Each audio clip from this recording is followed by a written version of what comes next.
DC ಅವರಿಗೆ ಮನವಿ ಸಲ್ಲಿಸಿಯಪ್ಪ ಜೈ ಕಣಕ್ಕಿನ ವತಿಯಿಂದ ಯಾಕಂದ್ರ ಇವತ್ತು ಬೆಳವಾರ ಗ್ರಾಮದಲ್ಲಿ ಜಮಖಂಡಿದಾಗ ಏನ ಯಡ್ರಾಮಿ ತಾಲೂಕದಲ್ಲಿ ಇವತ್ತು ಸಪಾ ಕರ್ಮಚಾರಿಗಳು ಅಲ್ಲಿ ಜನ ಏನ್ ಮಾಡ್ತಾರ ಅಂದ್ರೆ ಇಬ್ಬರೇ ಜನ ಅಲ್ಲಿ ಸಪಾ ಕರ್ಮಚಾರಿ ಅವರ ಅಲ್ಲಿ ಒಂದೇ ಊರಾಗ ಏನಂದ್ರೆ 6 ಜನಕ್ಕೆ ಮಾಡ್ಯಾರ.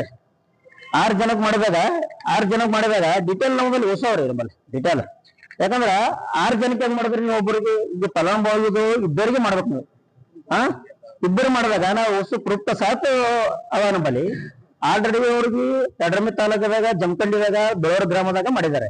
ಅದು ಯಾರು ಲಗ್ಮಣ ಅಂದ್ರೆ ಸಪಾ ಕರ್ಮಚಾರಿದಾಗ DM ಮತ್ತ ಅಂತರೊಳಗ ಚನ್ನಬಸ್ ಅಂತ ಅವರು ಕೇಸ್ ವರ್ಕರ್ ಇಬ್ಬರು ಕಲ್ತು ಮಾಡಿದಾಗ ಅಲ್ಲಿ ಬಾಡದಾಗ ಸಪಾ ಕರ್ಮಚಾರಿ ಇಬ್ಬರು ಯಾರ ಅಲ್ಲಿ ಊರಾಗನ ಒಂದೇ 6 ಜನಕ್ಕೆ ಮಾಡೋದಿಲ್ಲ. ಸೌಕಾರ ಇದ್ದವರಿಗೆ ಅಂತವ್ರಿಗೆ ಮಾಡ್ಯಾರ. ಅಲ್ಲಿ ಬಡ ಜನ ಇಲ್ಲ, ಕಡು ಬಡ ಜನಾಗೆಲ್ಲ ಮಾಡಿದಿಲ್ಲ. ಅಲ್ಲಿ ಒಟ್ಟ ಅವ್ರಿಗೇನ ಭೂ ಹೊಡಿತಂದಾಗ ಏನದಂದ್ರ ಈಗ 2 ಎಕರೆ ಜಮೀನು ಕೊಡ್ಬೇಕಂತದ ಸಪಾ ಕರ್ಮಚಾರಿಗೆ ಅವ್ರಿಗೆ ಕೊಡ್ಬೇಕಂತಂದಾಗ ನೀವು ಬೇರೆ ಜನಕ್ಕೆ ಈಗ ಜನ ಅಂದ್ರೆ ಮತ್ತೆ ಈಗ ಆಲ್ರೆಡಿ ಸೌಕರ್ಯ ಜನಕ್ಕೆ ಹೆಂಗ್ ಕೊಡ್ತೀರಿ? ಕಡು ಬರೋ ಜನ ಇರ್ಬೇಕಲ್ಲ, ಸಪಾ ಕರ್ಮಚಾರಿ ಸರ್ಟಿಫಿಕೇಟ್ ತಗೊಂಡಿರ್ಬೇಕಲ್ರಿ. ಡೂಪ್ಲಿಕೇಟ್ ಸರ್ಟಿಫಿಕೇಟ್ ಹೆಂಗ್ ಹಚ್ತೀರಿ ನೀವು? ಈ ಡೂಪ್ಲಿಕೇಟ್ ಸರ್ಟಿಫಿಕೇಟ್ ಹಚ್ಚಾರ ಹಚ್ಚಿಗೆಸಿ 3-4 ದಿವಸ ಆಯ್ತು ಅವ್ರಿಗೆ ರಿಜಿಸ್ಟ್ರೇಷನ್ ಮಾಡ್ಕೊಂಡು ಸಹಿ ಮಾಡ್ಯಾರ. ಮತ್ತೆ ಅವ್ರಿಗೆ ಜಮೀನಿಗೆ ಅವ್ರಿಗೆ ಹೋಗ್ಯಾರ. ಮತ್ತ ಈಗ 20 ಲಕ್ಷ ಟೋಟಲಿ ಅದು ದುಡ್ಡು ಅವ್ರ ಬಳಿ ತಗೊಂಡ್ ಜನರ ಬಳಿ ತಗೊಂಡ್ ಕೇಸಿ ಲಗ್ಮಣ್ ಅವರು ತಗೊಂತ DM ಅವರು ತಗೊಂಡು ಅಲ್ಲಿ ಸ್ಪಾಟಿಗೆ ನಾನೇ ಹೋಗಿನಿ. ಸ್ಪಾಟಿಗೆ ಹೋಗಿ ಮತ್ತೆ ಅಲ್ಲಿ ಪಂಚಾಯತಿಗೆ ಅವನಿಗೆ ಒಂದು ಲೆಟರ್ ಕೊಟ್ಟಿನ. ಅವನಿಗೆ ಕೊಡೋಂತಂದಾಗ ಏನಂದ್ರು ಇವ್ರು ಲಗ್ಮಣ್ ಅಂತ DM ಇವ ಕೇಸ್ ಸರ್ಕಾರ ಅಲ್ಲ, ಯಾರು ಚನ್ನಬಸ್ ಅಂತ ಇಬ್ಬರು ಕಲ್ತು ಕೇಸ್ ಏನ್ ಮಾಡ್ಯಾರ ಬೆಳೂರು ಗ್ರಾಮದಾಗ ಜಮಖಂಡಿದಾಗ ಮಾಡಿದವ್ರಿಗೆ ಅದಕ್ಕೂ ಕೂಡ ಇವ್ರ ಮ್ಯಾಗ ಸಸ್ಪೆಂಡ್ ಆಗ್ಬೇಕು. ನಾ DC ಅವ್ರಿಗೆ ಮನವಿ ಕೊಟ್ಟಿನಿ. ಸದ್ಯಕ್ಕ ಈಗ ಮನ್ನಿ ಪ್ರೆಸ್ ಮೀಟ್ ಮಾಡೀನಿ. ಪ್ರೆಸ್ ಮೀಟ್ ಮಾಡಿದ್ರು ಯಾವ್ದು ಕ್ರಮ ತಗೊಂಡಿಲ್ಲ. ಮನ್ನಿ ಒಂದು ಮೀಡಿಯಾ ಮುಖಾಂತರ ಮಾತಾಡೀನಿ. ಈಗ ಇವತ್ತು DC ಅವ್ರಿಗೆ ಕೊಟ್ಟು ಇವ್ರನ್ನ ಕೂಡಲೇ ಇವ್ರು ಸಸ್ಪೆಂಡ್ ಮಾಡ್ಬೇಕು. ಇಲ್ಲಿಗೆ 1 ಕೋಟಿ ಮನಿ ಕಟ್ಟನ 1 ಕೋಟಿ ಪೂರ ಏನ್ ಲೋಕಾಯುಕ್ತಗೆ ಜಪ್ತಿ ಆಗ್ಬೇಕು. ಮತ್ತೆ ಅವ್ರು ಲೋಕಾಯುಕ್ತ ಹೋಗ್ತೇ ಸರ್ ಕೊಡ್ಬೇಕು. ನಾನು ಲೋಕಾಯುಕ್ತಗೆ ಮನಿ ಕೊಡ್ತೀನಿ. ಈಗ ಸದ್ಯಕ್ಕೆ ಡಾಕ್ಯುಮೆಂಟ್ಸ್ ಸಾಥೆ ಅವ್ರು ಲೋಕಾಯುಕ್ತ ಕೊಡಾಕ್ತೀನಿ. ಅವ್ರು ಕೂಡಲೇ ಲಗ್ಮಣ ಮೇಲೆ ಪೂರ ಸಸ್ಪೆಂಡ್ ಆಗ್ಬೇಕು ಅಂತ ಬೇಡಿಕೆ. ಹೆಸರು ವಿಜಯಕುಮಾರ್ ಅಂತ ಹೇಳ್ಬಿಟ್ಟು ನಾವು ಆಲ್ರೆಡಿ ಒಂದು 6 ದಿವಸ ಹಿಂದೆನೆ ಆಲ್ರೆಡಿ ಬೈಕ್ ಕೊಟ್ಟಿದ್ದೆವು. ನ್ಯೂಸ್ ಅವ್ರಿಗೆ ಹೇಳಿದೆವು. ಅಲ್ಲಿ ನಾವು ಫಲಾನುಭವಿಗಳು 5 ಜನ ಇದ್ದಿದ್ರಿ. ಅದರಲ್ಲಿ ನಮಗೆ ಸಪಾ ಕರ್ಮಚಾರಿ ಅಭಿವೃದ್ಧಿ ನಿಗಮಲ್ಲಿ ಲಗ್ಮಣ ಸರ್ ಅಂತ ಹೇಳ್ಬಿಟ್ಟು DM ವರ್ಕ್ ಮಾಡ್ತಾರೆ. ಮತ್ತೆ ಅದ್ರ ಜೊತೆಲಿ ಕೇಸ್ ವರ್ಕರ್ ಅಂತ ಹೇಳ್ಬಿಟ್ಟು ಚನ್ನಬಸ ವರ್ಕ್ ಮಾಡ್ತಾರೆ.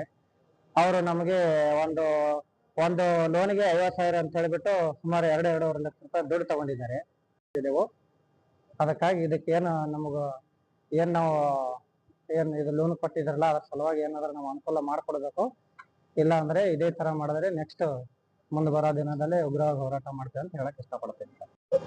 ಯಡ್ರಾಮಿ ತಾಲೂಕಿನ ಜಮಖಂಡಿ ಎಂಬ ಗ್ರಾಮದಲ್ಲಿ ಕೇವಲ 2 ಸಫಾಯಿ ಕರ್ಮಚಾರಿಗಳಿಗೆ ಅಲ್ಲಿ ಫಲಾನುಭವಿಗಳಾಗಿ ಮಾಡ್ಬೇಕು. ಯಾರು ಜಿಲ್ಲಾ ವ್ಯವಸ್ಥಾಪಕ ಲಗ್ಮಣ. ಸೊ ಅಲ್ಲಿ 6 ಜನರಿಗೆ ಸೃಷ್ಟಿ ಮಾಡಿ ಡೂಪ್ಲಿಕೇಟ್ ದಾಖಲಾತಿ ತಯಾರು ಮಾಡ್ತಾನೆ. ಅಲ್ಲಿ ಪ್ರಮಾಣ ಪತ್ರಗಳು ಮಾಡ್ತಾನೆ. ಅಲ್ಲಿಂದ ಮುಖಂಡರಿಗೆ ಹಿಡ್ಕೊಂಡು PDO ಹಿಡ್ಕೊಂಡು ಪಂಚಾಯತ್ ಮೆಂಬರ್ಗಳು ಹಿಡ್ಕೊಂಡು ಡೂಪ್ಲಿಕೇಟ್ ಮಾಡ್ತಾನ. ಡೂಪ್ಲಿಕೇಟ್ ಪ್ರಮಾಣ ಪತ್ರ ಮಾಡಿ 6 ಜನ ಫಲಾನುಭವಿಗಳು ಸೃಷ್ಟಿ ಮಾಡಿ ಒಬ್ಬರಿಗೆ 2 ಎಕರೆ ಜಮೀನು ಕೊಡುವಂತ ಪದ್ಧತಿ ಇದೆ ನಿಗಮದಲ್ಲಿ. ಅಲ್ಲಿ 6 ಜನರಿಗೆ ಕೊಡ್ತಾನ. ಅದು ಸಫಾಯಿ ಕರ್ಮಚಾರಿ 4 ಜನ ಅಲ್ಲ. ಅಲ್ಲಿ ಕೇವಲ ಇಬ್ಬರಿಗೆ ಕೊಡ್ಬೇಕು. 2 ಸಫಾಯಿ ಕರ್ಮಚಾರಿ ಇದಾರಲ್ಲಿ. ಈ 4 ಜನ ಡೂಪ್ಲಿಕೇಟ್. ಅನೇಕ ಹಗರಣಗಳು ಡಾಕ್ಟರ್ BR ಅಂಬೇಡ್ಕರ್ ಅಭಿವೃದ್ಧಿ ನಿಗಮದಲ್ಲಿ ಮಾಡಿರ್ತಾನ ಲಗ್ಮಣ. ಆಮೇಲೆ ಚೆನ್ನಪ್ಪ ಅನ್ನೋ ಕೇಸ್ ವರ್ಕರ್ ಇವರಿಬ್ರು ಇನ್ವಾಲ್ವ್ ಆಗಿ ಅಲ್ಲಿನ PDO ಕಾಂಟ್ಯಾಕ್ಟ್ ಮಾಡಿ ಅಲ್ಲಿನ ಪಂಚಾಯತಿ ಮುಖಂಡರಿಗೆ ಕಾಂಟ್ಯಾಕ್ಟ್ ಮಾಡಿ ಎಲ್ಲ ಡೂಪ್ಲಿಕೇಟ್ ದಾಖಲಾತಿ ರೆಡಿ ಮಾಡಿರ್ತಾರ. ಸೊ ತಕ್ಷಣ ಇವ್ರು ಆ 2 ಎಕರೆ ಜಮೀನು ಕೊಟ್ಟಿರ್ತಕ್ಕಂಥದ್ದು ವಾಪಸ್ ತಗೋಬೇಕು ನಿಗಮಕ್ಕೆ. ಕೂಡಲೇ ಇವ್ನಿಗೆ ಸಸ್ಪೆಂಡ್ ಮಾಡ್ಬೇಕು. ಕಾನೂನು ಪ್ರಕಾರ ಸೂಕ್ತ ಕ್ರಮ ಕೈಗೊಳ್ಬೇಕು.